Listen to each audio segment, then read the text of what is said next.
All right, let's dive into this explainer on the composition of life, exploring what actually makes up our living world. So what really separates you from, say, a rock?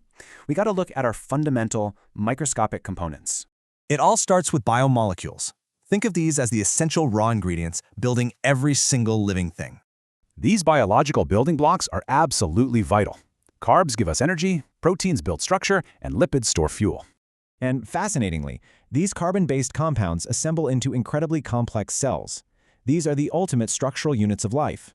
So we've got the building blocks and the cells, but when does this machinery actually, become alive? Well, biologists look for a few very specific, distinctive characteristics to see if something is truly living. Let's start with growth. Basically, this is just an irreversible increase in biomass and cell number. But check out this contrast. You grow intrinsically from within. A boulder only grows if matter piles on top. Because non-living things can technically grow like that, growth alone doesn't actually define life. Crazy, right? Next up, we have reproduction, the biological process of, well, making more of your own kind.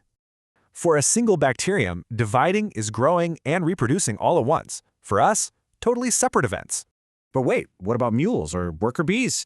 They are 100% alive, but they literally cannot reproduce. Because of those exceptions, reproduction actually fails the test. It's just not an absolute defining feature. So, if growth and reproduction don't define the living world, what absolutely guarantees that something is alive? Enter metabolism. Staying alive is basically a constant enzyme-driven fight to avoid falling into chemical equilibrium.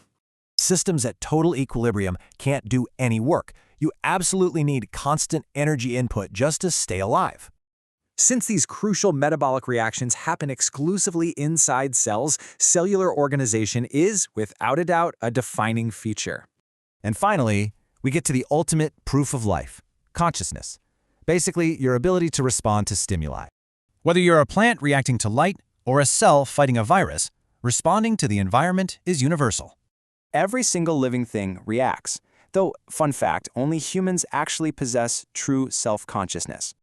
So wrapping this up, we can clearly separate the true definers of life from the mere biological side effects. The boundaries of the living world are incredibly precise.